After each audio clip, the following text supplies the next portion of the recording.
안녕하세요. 남편과 아이 한 명이 있는 유부녀인 제가 시아버지와 도련님과 한 집에 살면서 일어났던 사건들에 대해 말씀드리고 싶어서요.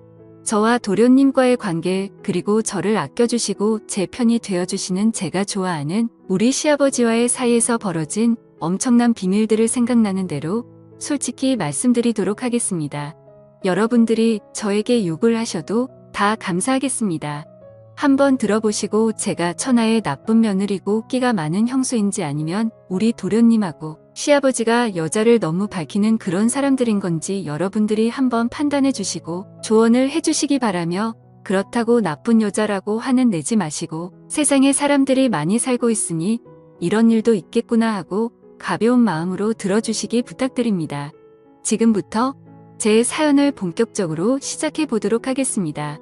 저는 학창시절 때부터 별로 공부에 취미가 없었고 먹고 노는 데만 관심이 많은 약간 날라리 기질에 있는 그런 사람이었습니다. 그래도 남들이 봤을 때 예쁘다고 말을 해주는 그런 20대 후반에 아주 매력적으로 생긴 여자이며 가정주부입니다. 제가 다른 건 몰라도 제 아름다운 미모는 어느 누구하고 견주어도 뒤지지 않는다고 자부하고 살아가는 중입니다. 아이가 있는 엄마지만 아이한테는 정말 최선을 다해도 스트레스 받은 건 풀 곳이 없더라고요. 그래서 한 번씩 시내를 나가거나 클럽으로 나가서 스트레스를 풀곤 하는데, 솔직히 그냥 놀고만 오려고 해도 많은 남자들이 저를 한번 꼬셔서 어떻게 해보려고? 해볼래? 하며 저에게 대시하는 남자들이 많더라고요. 이건 1급 비밀인데요. 저는 남자친구는 없지만 남편이 저를 만족시켜주지 못할 때는 클럽으로 가서 제가 마음에 드는 남자를 골라 하룻밤도 종종 즐기는 약간 바람기가 다분한 그런 여자입니다. 저보고 이상한 여자라고 생각하시겠지만 남자들만 여자들과 즐기라는 법이 있나요? 저는 그렇게 생각하지 않고 남편 모르게 얼마든지 여자도 즐길 수 있다고 생각하거든요. 남편에게 솔직하게 클럽에 가서 놀다 온다고 말을 하면 잘 놀다 와. 애는 내가 봐줄게. 스트레스도 풀어야지. 근데 마누라야 부탁하는데 하룻밤은 절대 하지 말아라 하고 저에게 말을 해요. 근데 저는 남편 말은 절대 듣지 않고 제가 하룻밤 하고 싶으면 그날 반드시 하고 와요. 여자도 내색하지는 않지만 하고 싶을 때가 많거든요. 제 남편은 여전히 클럽에 가서 춤만 실컷 추다가 오는 줄로 알고 있어요. 친정집은 아버지께서 사업을 하셨는데 제가 중3 때 잘 되었던 사업이 아버지 친구에게 사기를 당하는 바람에 하루아침 부도가 나버려 그 뒤로 아주 어렵게 살아왔었어요. 제가 결혼하기 1년 전에 우리 아버지는 지병으로 고생을 하시다가 그만 세상을 하직하고 마셨습니다. 그러니 아버지가 돌아가시고 1년 동안은 저희 집안은 정말 어려웠어요. 그래서 저는 별 수 없이 저를 죽어라 쫓아다니던 현재의 남편과 결혼하게 되었습니다. 사실은 현재의 남편을 좋아하기보다는 시댁의 제역과 시아버지를 보고 결혼한 게 더 맞는 말인 것 같아요. 아버님은 볼 때마다 말씀해 주시니 제가 사랑받고 있다는 게 느껴져요. 아버님, 제가 항상 아버님 편이라는 거 아시죠? 사랑해요. 우리 아버님. 하고 말씀드립니다. 잔소리도 안 하시고 제가 잘못할 때도 항상 제 옆에서 제 탓 아니라고 위로해 주시는 우리 아버님이야말로 듬직한 남자 중에 남자이신 것 같았어요. 워낙 사람이 따뜻하신 분이셔서인지 제 몸을 만져도 기분 나쁘지 않았거든요. 시아버지는 50대 후반인데 솔직히 제 남편보다 훨씬 잘생겼고 체력도 좋으시고 운동을 많이 하셔서 힘이 장사시더라고요.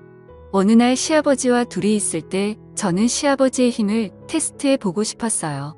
저는 당돌하게 아버님이 그렇게 힘이 좋으시다면서요? 그 힘 한번 써보실래요? 하고 말씀드렸더니 시아버지는 약간 놀란 표정으로 힘 좋지. 내가 힘이 젊은 사람 보지 않게 좋긴 하다만 지금 어디에 힘을 쓰라는 말이냐? 여기서?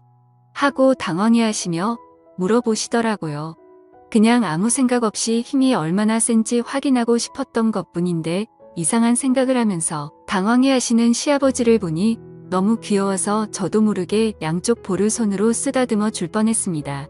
아버님, 이상한 생각하지 마세요. 그건 아니니까 착각하지 마시고요. 우리 아버님 은근 귀여우시다니까. 아버님, 한번 엎드려 보세요.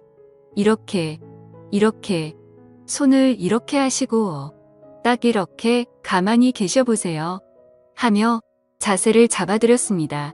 시아버지는 시아비를 엎드려 뽀짝을 시키는 며느리는 세상에 없을 거라고 궁심되셨지만 몸은 그 자세를 해주셨어요. 시아버지의 탄탄하고 넓은 등에 얇은 원피스밖에 안 입은 저는 양 발을 벌리고 시아버지 등에 앉았습니다. 그러면서 시아버지에게 푸시업을 20번만 해보라고 말씀을 드렸고 시아버지는 그 정도는 누워서 떡 먹기라고 하시며 저를 등에 태우고 푸시업 20개를 빠른 속도로 하시는 겁니다. 정말 시아버지의 힘은 대단했어요. 상상 그 이상이어서인지 놀람의 연속이었거든요. 그렇게 놀래는 동안 푸시업 20번은 순식간에 지나갔고 저는 정신을 차리고 내려오려고 했더니 갑자기 시아버지는 팔다리에 힘이 풀려 그 자리에 그대로 누워버리시고 말았습니다. 저 역시 시아버지 등 위에 엎드려버리는 자세가 되고 말았어요. 정말 그 자세가 묘한 자세였고 기분도 이상했습니다. 누가 봤으면 오해하기 딱 좋은 자세였어요. 그때 시아버지는 몸을 재빨리 돌리시더니 저를 안아버리시는 겁니다. 제가 생각지도 못한 이상한 자세가 되어버렸어요. 아버님, 이거 뭐죠? 저는 아버님 힘만 구경하고 싶었는데 이건 안 해주셔도 될 것 같아요. 하고 말씀드렸고 시아버지는 제 머리를 한번 쓱 만져주시고는 우리 며느리가 장난치는 걸 좋아하는지 몰랐다며 같이 장난치고 노니 재미있다라고 하시며 제 볼을 살짝 꼬집으셨습니다. 분위기가 묘했지만 시아버지의 당당스러운 말에 저도 모르게 긴장이 풀리더라고요. 깜짝이야. 놀랬잖아요. 아버님, 남편보다 힘이 좋으시네요.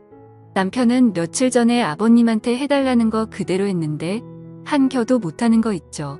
진짜 아버님 남자 중에 남자 상남자 최고이신 것 같아요. 하고 말을 하니 시아버지는 나중에 또 힘을 쓸 수 있는 날이 왔으면 좋겠다는 의미심장한 말씀을 하시더라고요. 이렇게 시아버지와 저는 대화도 많이 하면서 친구처럼 장난도 잘 치고 집안일도 저에게 대부분 상의를 하는 저를 100% 믿으시는 관계로 발전해 나갔어요. 적당한 선을 넘지 않고 잘 유지하고 있습니다. 시아버지는 시댁의 모든 경제권을 다 쥐고 계셨는데 부동산과 주식이 많으신 알부자십니다. 솔직히 여러분들에게 말씀드리지만 시아버지의 재력이 좋아요. 시아버지는 시시때때로 제 주머니 속에 늘 현금을 듬뿍 주고 계시는데 몇십만 돈도 주시고 제가 필요로 하면 카드도 선뜻 내와주세요. 제 물주이신 셈이죠. 그렇게 오손도손 즐거운 시댁 생활에 점점 빠져 들어가고 있을 때쯤 잊을만 하면 도련님은 저에게 시비를 거시더라고요. 그날 저녁 도련님과 남편 그리고 시아버지와 식사를 하는데 도련님이 저에게 농담을 하는 겁니다. 형수, 예전에는 방울순둥이 마냥 예에 거리면서 예쁜지도 몰랐는데 이제 보니 할 말 다 하고 살고 아빠한테 용돈도 다 쓰고 하고 싶은 거 다 하고 살아서인지 시집 와서 더 예뻐진 것 같아요. 얼마나 시집살이가 편하면 지금 입고 있는 옷 보니까 속에 다 비치는데 일부러 남자들이 쓰니까 입는 거예요. 형수가 다 비치는 옷을 입고 이 큰 집을 돌아다니면 저같이 혈기왕성한 남자는 어떡하라고 그렇게 야한 옷을 입어요? 그거 장옷 아니에요? 에이, 보기 좀 그렇다. 형은 형수가 저렇게 입고 다니면 좀 말리지? 하는 겁니다. 집 오라고 입은 것도 아니고 옷을 제대로 구분도 못하면서 혼자 저렇게 이상한 생각을 하는 게 어이가 없어서 한 소리 하고 싶었지만 꼭 참았습니다. 도련님도 참, 뭐 눈에는 뭐만 보인다고 계속 방에 틀어박혀서 이상한 것만 보니까 제 옷도 이상하게 보이는 거 아니에요? 한 번씩 도련님 방 지나가면 여자들이 막 욕하는 소리 들긴 한데 도련님 취향 동네 방내다 소문나게 생겼어요. 그리고 이거 장옷같이 생긴 원피스고 이게 다 비치는 정도면 전 집에서 두꺼운 후드티라도 입고 다녀야겠어요. 하고 반격했습니다. 도련님은 저에게 또 시비 걸려고 준비하고 있길래 시아버지는 내가 내 형수 옷을 사줘본 적도 없으면서 보기 이상하면 안 보면 되는 거지. 내 형수 옷 입는 거 가지고 시비 걸지 말고 밥이나 조용히 먹으라 하시며 도련님에게 야단을 치셨어요. 도련님은 저게 어딜 봐서 보기 좋은 옷이냐며 아빠가 그렇게 형수를 감싸고 도니까 형수가 이상한 옷 입는 거 아니냐며 갑자기 남편에게 아빠가 형수 보는 눈빛이 이상하던데 형도 느끼지 않았냐며 이상한 소리를 하더라고요. 그 말을 들은 제가 다 부끄러웠어요. 다행히 남편은 시아버지께서 제가 이쁘니까 보는 거지 다른 감정 없다면서 조용히 밥이나 먹으라고 도련님에게 한 소리를 하더라고요.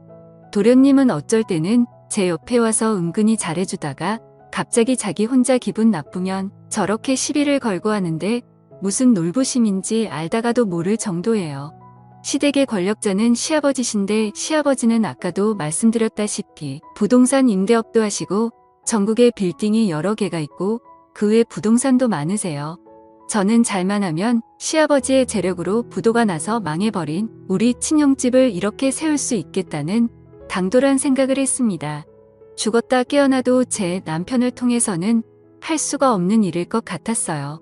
시아버지께서 50대라 아직 젊으셔서 90까지 사신다면 30년 이상은 같이 있어야 남편이 상속을 받는데 그때까지 가면 우리 엄마도 세상을 떠나실 것 같다는 생각이 들더라고요. 다 떠나버리면 돈이 무슨 소용이 있겠어요. 남편은 시아버지의 말이라면 꼼짝 못합니다. 시아버지께서 불고덩이라도 들어가라면 들어갈 그런 사람이거든요.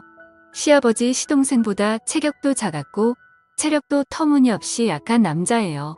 저는 한창 나이다 보니 그것을 무척 좋아하는데 남편은 밤마다 개업하는 곳 앞에 있는 풍선 마냥 비실비실 거리니 늘 불만이 많았습니다. 분위기를 잡아봐도 피곤하다고 말하기 일쑤였고 만약 겨우 잠자는데 성공하면 몇 분 하다가 힘들다고 픽 쓰러지더라고요. 전 토끼랑 결혼한 줄 알았습니다. 그의 반면에 시아버지와 시동생은 힘이 넘쳐나다 못해 주체가 안 되는 것 같았어요. 시아버지는 그때까지도 젊은 여자와 연애를 하셨고 항상 시아버지 주변에는 여자가 많은 것 같았어요. 시동생 역시 혼합형이었고 성격도 좋고 완벽한 남자였습니다. 시아버지와 같이 회사에서 일하고 있었고 부사장이라서인지 늘 어깨에 힘이 빡 들어가 있었어요. 저는 시아버지로부터 빌딩을 받아 빌딩주가 되는 게 제 목표입니다. 어느 날 사랑채에서 시아버지께서 술 한잔 하자고 말씀을 하셨고 저는 이 기회를 잡아야겠다는 생각으로 시아버지와 단둘이 술자리를 갖게 되었습니다. 저는 시아버지가 좋아하는 그 잠옷 같은 원피스 차림으로 술을 마시게 되었고 그때 그 큰 집에는 아무도 없었습니다. 남편이 아들을 데리고 남동생이랑 같이 남자들만의 우정을 쌓고 오겠다며 나갔거든요. 그런 우정은 안 싸워도 되니 우리의 사랑을 쌓아보자고 말을 했더니 그건 언제든지 할 수 있다며 얼버무리고 빛의 속도로 나가버리더군요. 그때 저는 제 인생에서 자식은 아들 하나로 결정 나버린 게 눈에 보였습니다. 시아버지는 저에게 이 큰 집 살림을 다 맡아서 사느라 우리 며느리가 고생이 많다면서 오늘 코가 삐뚤어지게 마셔보자고 하더라고요. 그러면서 저번에 내가 내 등에 탔을 때 정말 기분이 묘했다고 하시며 갑자기 손을 잡으시는 겁니다. 그렇게 저희들은 이런저런 이야기를 나누었고 시아버지는 술에 취해가니 뭐 필요한 거 있냐고 물어보시길래 당돌하게 필요한 거 있다고 말씀드렸어요. 시아버지는 진작 말하지 그랬냐고 하시며 본인에게는 가을날에 떨어지는 낙엽처럼 돈이 많다고 하시며 내가 원하는 대로 다 해주겠다고 하셨고 들어주는 대신 요구 조건을 말씀해 주시더라고요. 솔직히 시아버지의 요구 조건은 별거 아니었습니다. 자기가 필요로 할 때 친구로서 옆에만 있어 달라는 거였어요. 그러면서 돈이 얼마나 필요하냐고 여쭤보셨고 저는 시아버지 귀에 대고 원이에요. 아버님 너무 많죠? 너무 많다고 생각이 드실 수도 있지만 제가 부탁할 수 있는 사람이 남편도 아니고 아버님밖에 없는 거려. 제가 아버님 친구로서 항상 옆에 있을 테니 이 부탁 들어주셨으면 좋겠어요. 아버님, 들어주실 거죠? 하고 말씀드리니 걱정 말라고 하시며 사랑채 금고에서 수표로 제가 말씀드린 금액을 내어주시는 겁니다. 저는 감사하다고 시아버지 볼에 뽀뽀를 했더니 시아버지 역시 저를 안아주셨고 저와 시아버지는 그렇게 사랑채에서 사고를 치고야 말았습니다. 그 순간 저는 시아버지의 여자가 되어가고 있는 것을 느낄 수 있었어요. 저는 술이 취한 김에 시아버지에게 요구를 더 해버리고 말았습니다. 저에게 그 많은 빌딩 중에 하나만 달라고 하며 건물주가 되고 싶다고 말을 하니 그렇지 않아도 저와 우리 아들 앞으로 준비해놨다고 말씀을 해주시는 겁니다. 깜짝 놀랐어요. 그렇게까지 저를 생각하고 계실 줄은 몰랐거든요. 저도 모르게 사랑한다는 말을 해버리고 말았고 시아버지는 내가 내 여자가 되어줘서 고맙다며 제 머리를 쓰다듬어 주셨습니다. 저는 그날 그간 참아왔던 모든 것들이 활발산처럼 터져버리고 말았습니다. 시아버지는 정말 남자 중에 멋진 남자였습니다. 저는 남편이 있는데 이게 도덕적으로 말이 안 되는 일이 벌어지고 있었어요. 어느 날 남편은 제가 어딘지 모르게 이상하다고 하면서 아버지가 저를 대하는 게 마누라 대하듯이 다정스러워 보이던데 눈에서 뿔 떨어지는 줄 알았다며 아버지와 무슨 일 있는 거 아니냐고 따지듯이 묻는 겁니다. 그러면서 돈에 대해 애착이 많은 여자인 건 알고 있는데 솔직히 우리 집 재산 때문에 나하고 결혼한 거 아니냐고 말을 하는데 뜨끔했지만 맞는 말이기 때문에 저는 더 이상 숨길 필요가 없다고 생각했고 시아버지와의 관계에 대해서 있는 그대로 말을 해주었습니다. 돈도 물론 좋지만 나를 믿어주고 나에게 모든 것을 맡기고 모든 걸 주려고 하시는 아버지를 남자로서 좋아하게 되었다고 말을 하니 너무 큰 충격을 받았는지 더 이상 말을 잇지 못하더군요. 그러면서 남편은 아버지하고 그렇게 될 줄 알고 있었는데 대놓고 말을 하니 놀랬다고 하면서 이제 어쩔 거냐고 물어보더라고요. 조용히 이혼해주면 이 집에서 나갈게. 그리고 그 이후의 일은 그때 가서 생각하려고 하고 남편에게 말했습니다. 남편은 아버지하고 관련된 일들은 더 이상 큰 소리 내지 않았고 알았다고 하며 그 순간에도 아버지에게 자기 험담은 하지 말고 이야기 잘 해주라 하며 부탁을 하더군요. 아마 물려주실 재산 때문에 그렇게 말하는 것 같았어요. 화를 내며 자기한테 돌아오라고 자기도 어느 정도 재산이 있으니 그 정도면 시아버지 도움 없이도 잘 살 수 있을까라고 해줄 줄 알았는데 조금은 씁쓸했습니다. 이런 남자를 믿고 결혼한 제가 바보 같았어요. 그 일이 있은 후 어느 날 도련님은 저에게 오더니 제 귀에 대고 형수 아버지하고 사고쳤다며 나랑도 사고쳐볼까? 하며 저를 갑자기 건드렸습니다. 시동생은 완벽한 남자인데 은근히 나쁜 남자 기질이 있는 것 같았어요. 오늘 저녁에 아버지는 모임이 있다고 나갔고 형은 아까 애기 데리고 캠핑장 갔으니 같이 술 한잔하자고 하더라고요. 낱말은 새가 듣고 반말은 쥐가 듣는다는 속담이 있는데 도련님까지 이 일을 알아버렸으니 정말 머리가 아파왔고 너무 복잡해지기 시작했습니다. 저는 별 수 없이 도련님의 협박에 그럼 같이 오늘 한 잔 마셔보자고 말을 했습니다. 저녁이 되어 술자리를 하게 되었고 술에 취해가니 도련님은 저에게 고백을 하더군요. 처음 저를 봤을 때 너무 좋아서 사랑 고백하고 싶었고 계속 그 기회를 엿봤는데 놓쳤다면서 오늘이 그 기회라고 하는 겁니다. 그러면서 지금까지 살아오면서 형수처럼 지적이고 이쁜 여자는 한 번도 본 적이 없다고 매일매일 제 생각이 난다고 하더라고요. 저는 그 사랑을 받아줄 수가 없다고 말을 해야 했어요. 시아버지를 사랑하는데 도련님을 사랑한다는 게 말이나 되는 일인가요? 게다가 매번 저에게 트집을 잡고 욕만 해대고 시비 거는데 도대체 어느 부분에서 사랑의 감정이 싹 튈 수 있는지 저는 도련님에게 감사하고 고마운데 그 고백 받아줄 수가 없다고 말을 하니 도련님은 벌컥 화를 내는 겁니다. 아버지 사랑을 받아주고 젊은 나의 사랑을 무시하냐면서 자기가 돈이 없어서 그러는 거 아니냐며 막무가내로 제 손을 잡고 자기 품으로 확 끌어당기더라고요. 자기 사랑을 안 받아주면 시아버지와 저의 관계에 대해 저희 집 식구들이랑 친척들 모두에게 다 소문낼 거라고 했습니다. 저는 이 상황이 너무나 어이없었고 어떻게 수습해야 할지 답이 안 나왔어요. 친정엄마와 가족들이 이런 상황을 알면 얼마나 기가 막혀야 할까요? 정말 끔찍했습니다.